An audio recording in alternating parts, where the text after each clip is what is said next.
Hey guys, it's Sam with The Blind Life. Welcome back to another episode of Talk Back with The Blind Life. I am back again with my lovely, mysterious off-camera co-host, Rachel. Hello.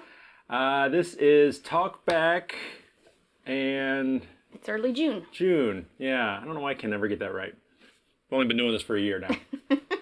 We haven't been doing talkbacks for a year, have we? I think maybe. Really? Yeah. Okay, so if you're new, unfamiliar, this is the show, the monthly show where we answer questions, commonly answer or asked questions from the previous month's videos, without editing, as you can tell. In the comments section. Yes. Is what he's talking about. Questions asked in the comments section of the previous month's videos. There you go. Yeah, so if you would like to have your question featured on a future talkback, you got to leave questions in the comments. I go through and I try to answer a lot of the questions. I'm not the fastest at getting to questions. Sometimes it's like a week later. But sometimes we pull out special questions for this, for talkback. Real quickly. So, I've been saying it for a couple months now, but next week, we're already finally here. I'm going to be down in Orlando at the Foundation Fighting Blindness Visions Conference at the... I'm going to say Tropicana. I don't know why that popped in my head, because I know it's not right. We have had the hardest time remembering this. I keep wanting to say cardioid, but that's a microphone. Carabiner. It's not the Caribbean. Not the Caribbean. Yeah, I'll think about it. Yeah. Maybe you can type it on when you're in editing. Just go to Foundation Fighting Blindness website and look for their Visions Conference, and the information will be in there. But it's next weekend. Friday the 17th, I believe it is when I'm going to be doing, going to be on a panel talking about assistive technology with two other guys, and it's the very first session. So if you're going to join, if you're coming to the conference, the very first session of the whole thing, that's the one. So it's going to be a lot of fun. I'll also be kind of hanging out in the exhibit hall, I think, a big chunk of the rest of the conference. And there's several sessions you were saying you wanted to attend as well. Yeah. There's a Stargardt specific, like, social time, right? Yes. It's not like a presentation, right? It's just like a just a social networking social type of thing. And they've got them for a lot of different macular degeneration, retinitis pigmentosa. But I'm definitely going to swing by the Stargardt's one and hang out with my people. Yeah. Should be a lot of fun. Then this weekend, this Saturday, we are doing a live stream, and we're going to be talking about some of these digital video magnifiers that I've been making videos about. The Luna 6, this one, and then the Snow 12. I'm going to be doing a demonstration and then answering questions. People always have questions after they watch one of those videos, and so I thought this might be a good way to get those questions answered immediately. So that's Saturday, 1 p.m. Eastern on The Blind Life. If you would like to check that out, come on and join us. And that's Saturday, June 11th. Saturday, June 11th, yes, yeah. What else? Is that about it? I think so. Okay, well, let's jump into it. Okay, so the first comment we have was from the last talkback video, and Michael Foreman said, Sam, my wife has macular degeneration. We're trying to set her up with the, quote, best TV experience possible. Any suggestions on how we pick a size? We're debating between 56 and 65 and are flipping back and forth. She will view about 10.5 feet from the set's location. So this is apropos because I just worked with a client today, and she said she's sitting about 20 feet away from her television. And you were in awe. No, and she couldn't, she couldn't see it. And I'm like, well, yeah, you're sitting like a football field away from your TV. So as far as television size, that's going to be subjective. What I would recommend is going to Best Buy or something like that and taking a look at the display models, and seeing how far back you think, okay, this one looks good at 10 feet. No, this one's not big enough, to get an idea of what's going to work the best for your wife. Yeah. I mean, Sam sits right in front of the TV, like literally right in front of the TV. So, sometimes I think some people, because you do what we've always done and you sit on the couch that's 10 feet away or whatever, but don't think of the fact of, you know, you can get a decent looking armchair that's pretty easy to move around. So, like, that's what we have for Sam. We have a couple different ones in different, well, I guess now we only have a TV in one room, but we used to have a TV in 2 rooms, and we had a different chair in each room. But it's not that hard to find, you know, a decently comfortable chair that you can move around so that you can be at a distance that actually makes more sense, even if that distance doesn't make sense for a piece of furniture to sit there all the time. Yeah, because you don't know until you get it in there. It needs to be able to moved around, because you might need to bring it closer and then push it away when you're not using it. And that's what I told the lady today, that, you know, if you go into just about any low vision person's house, there's going to be a chair next to the TV, because that's just what we have to do, unfortunately. I say this all the time. I use a 40-inch 4K monitor for my computer, and that's where I'm watching like Netflix and YouTube and stuff, and I'm still sitting like 8 inches away from it. So even that size and that high of a resolution, I still have to get super close. That's just the way it is, unfortunately. And I think, oh, sorry, go ahead. As I say, there's no magic solution or formula for everybody. You just got to figure out what's going to work the best. Yeah, because it's really going to depend on your own vision. And the other thing to keep in mind as well is that bigger is not necessarily always better, especially when you get to the point that you do need to sit closer to the TV. Because Sam sits so close to the TV, that if the TV is too big, he can't see the whole thing at once because he's too close. So it's like sitting, you know, really close to in the movie theater, that you feel like you can't see the whole screen at one time. So that's something to keep in mind as well. But yeah, I think Sam's right. If you can go somewhere where they have like the floor models and kind of get an idea, feel out different sizes. Yeah, because you have to find a balance between screen size and distance from the screen. Yeah. So that didn't answer your question at all. Yeah, I think it did. I mean, it did, but it didn't. Well, one thing also I would say is get a high quality television, because, you know, some people will say, I can get a 32-inch 1080p television from Walmart for like $90. I think, yeah, but it's going to have a terrible picture. You know, unfortunately, spend a little bit more money and get a high quality TV that's going to have good colors and good contrast. Contrast is really important with low vision. You want those blacks to be nice and black and not just like a dark gray. Yeah, and take the time to actually set the TV up so that it works well for you, because there are settings. Yeah. And a lot of us, I mean, especially someone who doesn't have difficulty with their vision, I think we just plug it in and we're ready to go. But there's all kinds of settings you can go in there and adjust the contrast and adjust all kinds of stuff to make it what works best for you. Yeah, I did a whole video about setting up the TV, calibrating the TV for low vision, because there's certain things like vivid and movie and standard. And you would think movie would be good, but I've never liked any of the movie settings.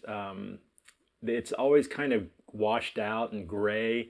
I always go vivid. It really pops, and that helps me see things. Okay, I think we've... And that's it, guys. Thanks for watching. Okay, the next question's from Francisco Ramey. It says, "Hi, Sam. Can you tell me if you ever tried the blue light glasses or the computer glasses? Do you think it's worth it to buy them and use them on a daily basis if you work a lot with your computer?" So I pulled this one out because I wanted to mention that we just did a live stream recently where I debunked common vision-related myths or you know, things people thought are truths about vision. And that was one of them, about blue light and the danger of blue light, and if blue light will damage your vision if you spend too much time on a screen. Big myth, big myth. Blue light, the whole thing about blue light keeping you awake if you look at it late at night, that is true. So in that regard, you know, some type of blue light filter, whether you turn that on your phone or you wear some glasses, yeah, absolutely. But the only thing I've in my research, my vast research, his minimal research, my 10 minutes Googling, that I found that, you know, computer glasses, they definitely help with the glare. And blue light blocking glasses, they can help with the glare. So if you're sensitive to the glare of a bright screen, yeah, it couldn't hurt. And that's kind of the thing about it, is it couldn't hurt. It might not be doing anything, but it's not hurting you anyway. Well, I would say it could hurt if you have like some really crappy ones that you actually have to strain to see through better. Yeah. You know what I mean? If they're made out of a crappy plastic or something. But and I will just add that I know from I sit at a computer all day at work, so I stare at screens all day long. And the one thing that my eye doctor has always told me is, please try to remember as frequently as you can possibly remember to look away and close your eyes. Give yourself a break, because you don't blink as often when you're watching a screen, and so you strain your eyes and your eyes get dry, and that's low vision or not. That's just what happens. So I can't remember now what I want to say he would say for every however long, 20/20 or something like that. I can't remember what it was, but yeah, when you've every however many minutes, close your eyes for a certain amount of time just to lubricate them and give them a break. Yeah. So that's something to try to keep in mind if you're having a hard time with your eyes bothering you when you're at the screen too long. Okay, the next video was the accessible MasterCards. The CLP video said, when you flip the card over, briefly, did I notice that there was actually a large print credit card number on the back of the card? That would be a great feature for the visually impaired as well. Many times I'm placing a phone order and need to provide the credit card number over the phone, and I fight to obtain that number off of a standard credit card without running around trying to find the proper magnifying glass. A large print card number on the card would be a great idea if that was really there. Was it there? So yes, it was, and I apologize to this person. I think in the comments that I didn't even really talk about that because I was so focused on the tactile elements of the cards. I didn't even talk about how on the back side, all the information back there was printed in large print. So large print number, large print expiration date, CV whatever number, all of that was large print. Now, these are blank demo cards that I got, sample cards. So whether that will be the way it is on the finished product, I don't know. But on these, yes, they are printed in large print. It's not large enough for me to see, but it would definitely help with my magnifier. I would be able to read it much easier with my magnifier than a regular one. So yeah, they do. Yeah, I do wonder. Sam did call our credit card company, and they didn't know what he was talking about. No. So I don't know if it's just not wide known, or if companies have to opt in to even having it as an option, or if it's or what. But yeah, I really wish. Turn it the other way. No. Like that? Yeah, that's how it. Yeah, it's that way. Okay. But yeah, because I would love for Sam to have one, and you would like that large print on the back, wouldn't you? I would, yeah. This just the cool status of having a card like this. Be like, oh yeah, that's nothing. That's just my accessible card. Flex a little bit every time you hand it to somebody. I love that you think that's cool. You notice the notch? Oh yeah. No, I'm sorry. I'm married. Oh, okay. No, but I did see a promo video for it, and I think I read somewhere that they're testing this in European countries right now. Like maybe it's not available in the U.S. I remember reading something about that. Do you have do you have a contact, right? I did, and I actually asked them in an email this morning if these were available in the U.S., and I meant to double check before we started recording, but I forgot to. So okay. Drop the ball again. Okay, the next question is about the same video. Cyril Boucher said, hello, last year I received my new MasterCard from my French bank. I figured out that there was a rounded notch at the bottom and still have the bumping numbers. When I saw this, I said to myself, it was nice to have these even if I don't need them for now. Yeah, I think so. I think it's available in European countries and Asian countries maybe, but not quite here yet. Yeah. Skylar's going to be in France in a week. Yeah. Or actually in a few days. Okay, the next video was How I See with Stargardt's short video. So this was just a shortened version of the video you had previously done, right? Yeah, several years ago. And it was basically your TikTok video that you just also released it as a short on YouTube, correct? And it's gotten a lot of a lot of response, crazy good response. On YouTube or on TikTok or both? Both. TikTok, it got like 32,000 views in a weekend or something. It was crazy, yeah. Okay, so Stone in the Field said, yep, exactly. I shift my eyes more than others to fill in what is in my blind spots. I referenced being in a car and seeing a motorcycle zip by. You could tell it was a motorcycle, but you lack all the details to describe it in detail. Thanks for your videos and hard work to bring low vision answers to the masses.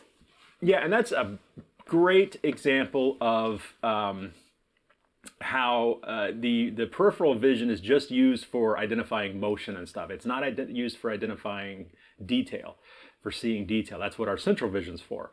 And that's kind of what some of the stuff I talked about in that video, and trying to explain why, even though I can see this battery here, I can see my card here, I can see my magnifier, I can't see any of the detail. Even if I look right at it, I can't see the detail because I don't have any central vision.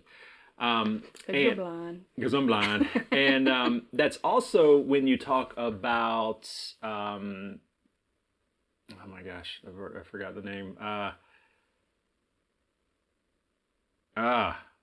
Never mind. Conrad dystrophy? No. The syndrome. Bonnet syndrome. Some people pronounce it Bonnet syndrome. It's hallucinations, visual hallucinations that people with low vision sometimes get. I get the little spinning disc of light. I know a lot of people get that, but I've talked to people that say they see a dance. I worked with a lady. She said she saw a dancing leprechaun, and it's very similar to that. It's the gentleman sees the flash of movement, and he just instantly knows it's a motorcycle, even though he wasn't looking at it. That's basically what Bonnet syndrome is. Charles Bonnet syndrome is it's your brain projecting, thinking you're seeing something that's not really there. It's kind of crazy what your brain does. It is weird what your brain does. Yeah. Speaking of seeing up like your peripheral, I did have to laugh the other day. I was watching. I watch a YouTube channel called Garden Answer. She's an amazing, has an amazing garden, and she knows a ton of stuff. But she was talking about how she really needed to trim up some of her hedges, and she said, "But it's if you side eye it, it's fine. I always tell people you just walk by fast and look out of the corner of your eye. It looks fine. Just don't look at it straight on." And I was like, "Yep," because out of the corner of your eye, you can't see the detail. Yeah. You just see the colors and it looks beautiful. Yeah. But I thought that was funny that she said that.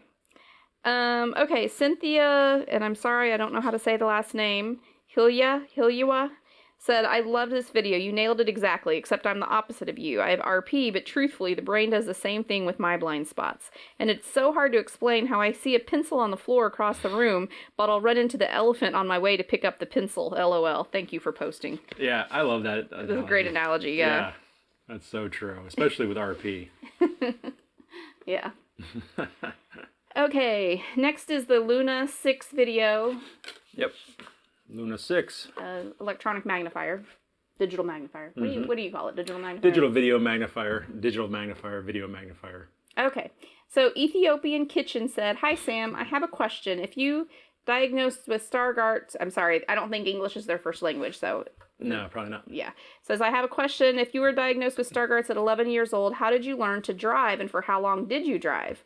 My son just turned 15 and he's diagnosed with Stargardt's a year ago. He wants to learn to drive, but he is scared because of the disease. So do you think he can get his driving license? So I've never been able to legally drive. I could not pass the test when I was 16. So, but I had wonderful parents and... Couldn't pass the vision test when you were 16. Yeah, the driving. Not that you tried to take a driver's test and failed the driver's test. It was clear I was not going to be able to pass it. Yeah. Never even tried. So, but my parents were awesome and they got me a scooter or a moped when I turned 16. And I drove that all over the city because in where I'm from in North Carolina, you didn't need a license to drive a moped under 50 cc's.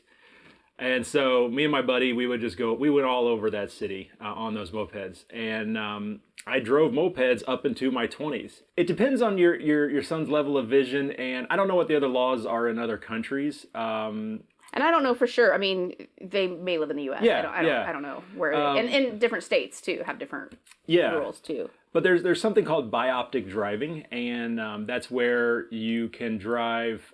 It extends the cutoff limit for your driver's license, the vision test, by you use these specialized glasses.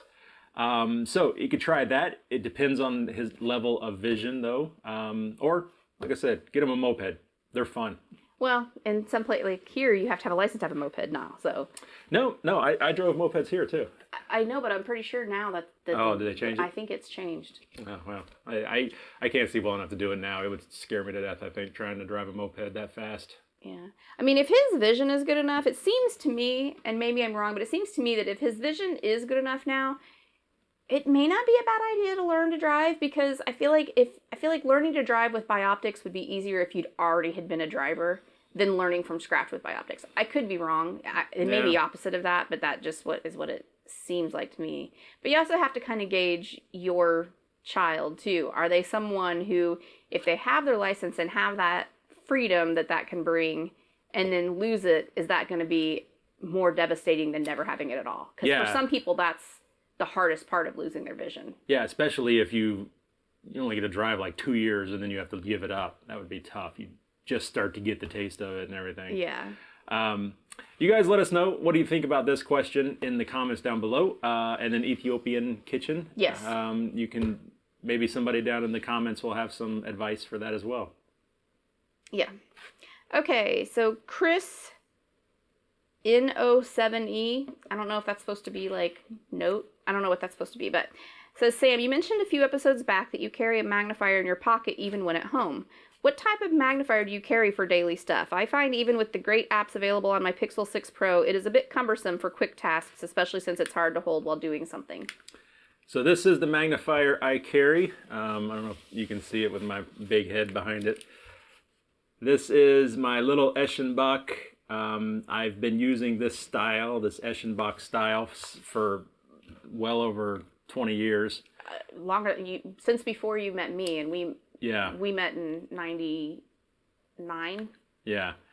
And it just works for me. It does not work for everybody. The same lady I was working with today about watching television, she took a look at it and she could not do it. It's a 12 times magnifier, and it's the largest lens I've been able to find at 12x. It's so strong though that you have to hold it about an inch away from the surface that you're looking at. And if you hold it traditionally like this, down, you can only see about 3 letters in a word. But I hold it up like a monocular, and when I bring it up close, you can see much more. The field of view is much larger. So it works for me. Yeah, and you haven't always used that power. When I first met you, I think you had like a 8 maybe. Oh, yeah, I've grown. Gone. Yeah, I don't even know if they had the 12. I don't think they had a 12 when I very first met you. And then for a while you had the one that had 2. Yeah, that you could add together, basically added it together to make a larger. Yeah, it was like a 5x and a 4x put together to make a 9x. So, yeah. I don't know, this one's it just works for me. And it's not inexpensive. Yeah, it's about $75. I have this linked in my Amazon shop if you'd like to go check it out. Amazon shop, link in the description of all my videos or on my website. Yeah, which you don't pay anymore going through his link. But he does get maybe 2 cents off of it. I get about 3. I get 3 pennies on every one of these suckers that's sold. So it would be interesting to know how much you get off of. It's not. It's not very much at all. No, no, it's not. But that Sam literally does carry that around with him all the time. I have extras stashed around the house. Yeah, he keeps his old ones. Yeah. It's not like we buy multiple at a time because they are expensive. Yeah, but they hold up really well too. I was about to say this one's falling apart. But you've had it I've had it for several years, yeah. And all of yours have lasted multiple years, and you use them. I mean, they take a lot of abuse. I need to talk to Eschenbach. as much as I promote their products, You should be sponsored. They should be keeping me well stocked in these tiny little guys. Eshibak, call me. Now, is that that's the one that is lighted, right? Yeah, this one does have a light, even though the battery burned out a long time ago, and I just have not replaced it because for 20 plus years, I was using non-lighted. So I'm so used to not having a light that when the light did burn out, I just didn't bother replacing it. But yeah, it has a little LED, so when you're holding it, it lights everything You up. did like it. Yeah, it was cool. The light. Do you think you'll get it again, or do you think you'll go back to the other one? I think I will because I do like the body is thicker than the older ones, the non-light ones. And you like that? And it feels better in hand, yeah. I've got videos about these. I've got several videos about these, and I've got especially a video about the light up version. Yeah, because you do use your, like he was saying, it uses his phone, but it's a little cumbersome. You do use your phone a lot as well, but you use your magnifier probably more. Well, he uses his magnifier to see things on his phone. Yeah, I would not be able to see my phone without my magnifier. Even if I zoom in on the phone, it wouldn't be strong enough. I need my magnifier to see my phone. Which I do sometimes wonder if magnifying a screen directly up to your eyeball is damaging at all. No, it's fine. I've asked the doctor. He said have you? Yeah. Okay. All right. So Snow 12 video is the next one. And that's another, what is that? That's the larger 12-inch digital video magnifier. Okay. So Terry said, thanks, Sam. Without an XY table, do you still have to move the reading material back and forth, or is the joystick able to completely scan the page? So the joystick will only move the digital image. And so for it to move the digital image, the image needs to be zoomed in to give it room to move. So the camera itself doesn't pan back and forth with the joystick. It's just moving that digital image. So if you have a book or something on there and you're zoomed all the way out, whatever's on the screen, that's all you're going to be able to see when you zoom in and pan back and forth. So if there's, if the text goes off that, then you will have to physically move the magnifier. How is it? I didn't watch your video. It sits on the table? It can sit on a table, but it also has a desktop stand that turns it into like a CCTV. I mean, you don't hand hold it, is what I'm getting at. It's No, you could. I mean, you could, but you're holding it like it's like an iPad. How big of an area does it cover without you moving it? Like 8.5 by 11 page, it can get the whole page? Possibly, yeah. If it's in portrait, yeah, it could, I think. The problem comes into when you like magazines or newspapers, Right. Yeah. But that's what we're going to be talking about Saturday.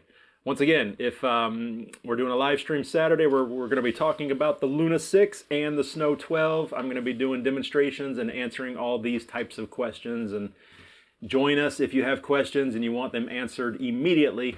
Join us for that live and it'll stream. be nice because if you have specific questions, Sam's going to have, he's not sure exactly how he's going to set it up yet, but he's going to have it set up so that he can do it, yeah. Yeah, you can see it at the time. So he can, like, the next question is, I wonder how much the speech speeds up. I'll reach out to the company. Well, if you ask that during the live stream, Sam will demonstrate it and show that. Yeah, so.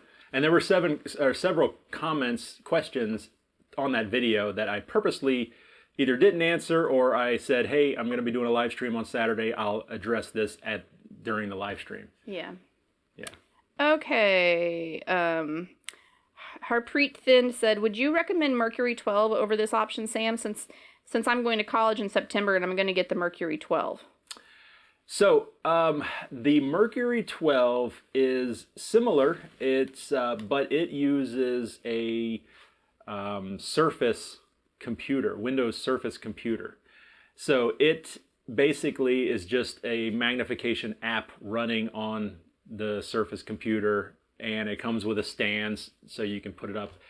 So it does all the same stuff as the Snow 12. It does OCR, it does magnification, colors, all of that. It's got the stand. But the fact that it's a full-blown computer on top of that, and it comes with a distance camera, especially if you're going to be going to school, I would say get the Mercury. Well, and it sounds like maybe it's being provided, possibly. Yeah. Too, because I mean, I'm sure it's a lot more expensive, right? Because it's got Yeah. a lot more. Yeah. It's a different product. It's a different product. Yeah. Yeah. This is just Snow 12 is just a magnifier. But the Mercury 12, you can do your schoolwork on it. You can, internet. I mean, it's got everything. It's a full-blown computer. Yeah, that's what I say. So you could just use it as a laptop as well. Yeah, Rachel uses a Surface tablet as a laptop. Yeah, I love it. Yeah, so I would say definitely get the Mercury. Yeah, for school, especially with the camera thing, because you could, I'm assuming you could use it to like read a whiteboard or whatever. Yeah. Okay, and last question. Dustin Lindbergh said, how can you afford all this technology that you review? Yeah. He can't. I cannot. And somebody actually responded to that question and said he doesn't. People send it to him in exchange for doing the video. And so that's another reason why I wanted to address this is, number one, no, I don't buy all of this stuff. I did just buy a digital video magnifier with my own money to feature in a future video because it's something that I really wanted to make a video about. But this stuff like the Luna 6, the Snow 12, no, I don't buy any of this stuff, especially the expensive stuff like that. The companies send it to me, but it's not in exchange for the video. I have to send these things back. I don't get to keep them. So I wanted to address that as well. Now, sometimes the videos are sponsored. Yeah, sometimes I get paid for the video, but I don't get to keep the products. These are just loans. In fact, I'm recording this on a loaned product that you will probably see in a video in the future. I would love to keep that one, but I don't get to. I got to send that one back in like 2 weeks, and I'm really bummed about it, but I'm excited to use it while I have it. Yeah, and just for, full disclosure, when Sam works with a company and they want to pay him to do a video, there's a contract, and Sam's contract clearly states he will give his own opinion. And so he tells the things that he likes about the product. He tells the things where, I can't remember what, but there's been products where it was like, there's a lag and I don't like that, or, whatever. And there's been a couple times the companies didn't love that, and sometimes it's stuff they're aware of, and they're working on it. And he'll say that I don't like this, but I know they're working on it or whatever. But that is part of the agreement that Sam will give his honest opinion.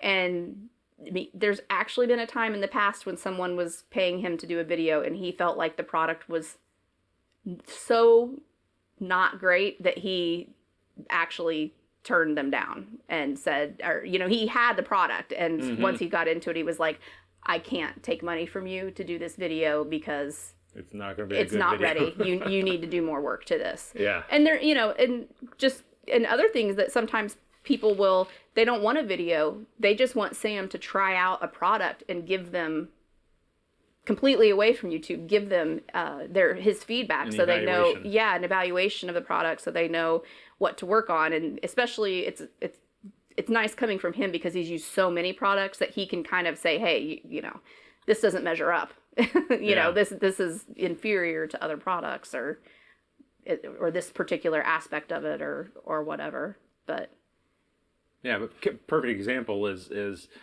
the last comment or the question there about the Mercury and the Snow. Yeah. If I were being not being genuine to my audience, I would say buy the Snow. The Snow is the best. But in this situation, no, the Mercury would be a better option. So even though Zoom Max wants me to sell Snow magnifiers, I'm going to be honest. Yeah, it's a great product, but it's great, but not for that situation. Not for that situation. Yeah. It's not, and that's always.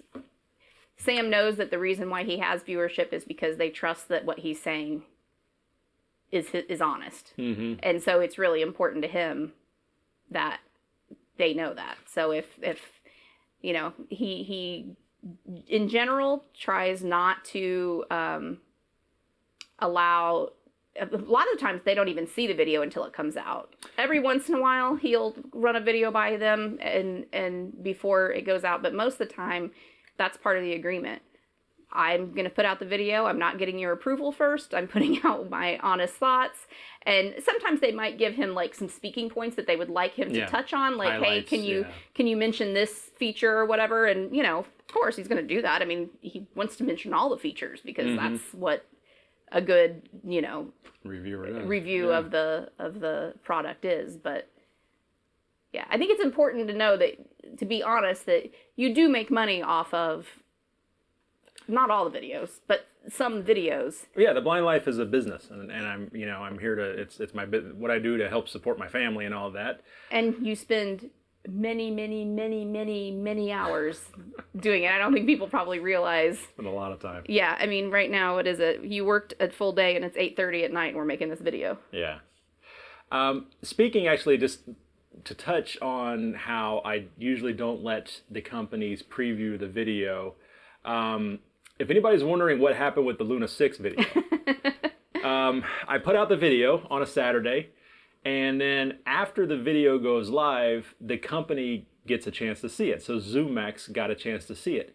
And they liked the video, but they had some things they wanted me to change about the video. And normally I say, sorry, no, it's live. You know, this is it. That's the video. But these things that they wanted me to change were actual mistakes that I had made. I was talking about one mode, the color, how you can change the color contrast mode, but the shot I was showing was of the brightness mode. So that was a mistake on my part.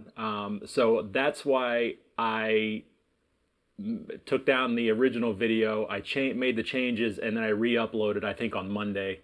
And that's why it says Luna 6 digital video magnifier updated version or something like that in the title. So that's what happened with that, and that's why it's also a different thumbnail. So those. That might be is that the first time that you've done that? Yeah.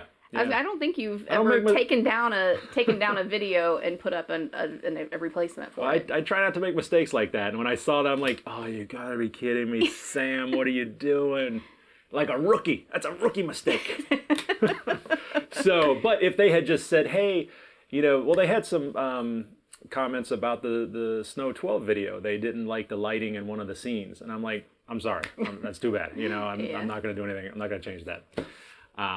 So that's what happened with Luna. But yeah, obviously you want it to be accurate. So that's why it went back up. Yeah. So one last thing before we wrap it up. So we are doing another giveaway, guys. We are going to give away a really cool large print Bluetooth keyboard from Logic Keyboards.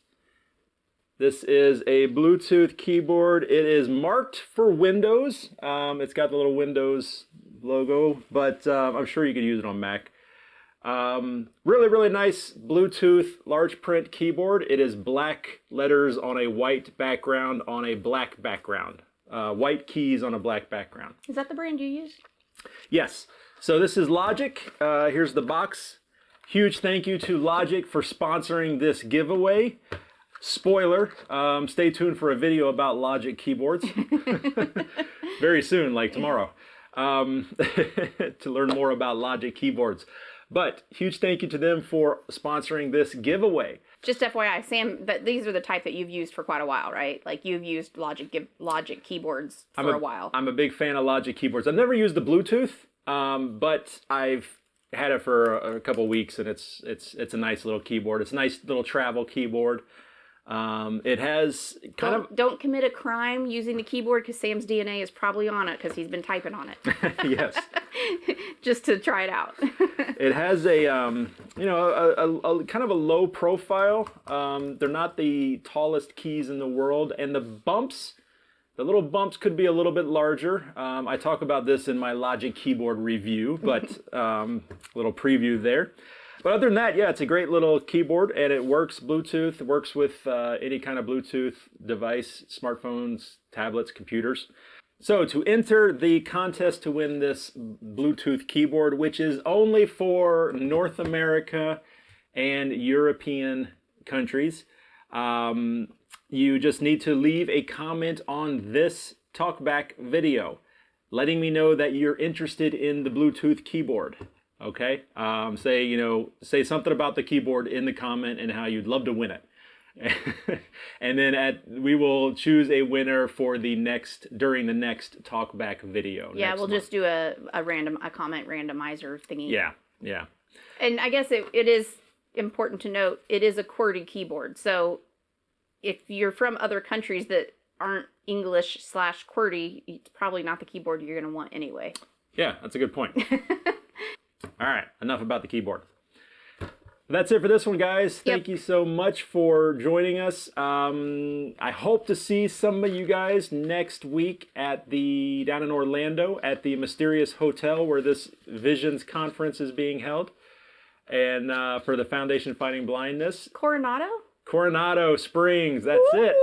Good job. Thank you. And you might see me too. Yeah, Rachel will be there. Yeah. And if anybody's in Italy or France, you might see our daughter next week. She's going for a trip. We've given her strict instructions not to talk to strangers, though. So. Yeah. If she ignores you, we said don't make eye contact. All right, thanks, guys. We will see you next month for the next talkback or the live stream on Saturday. Yep. All right. Bye.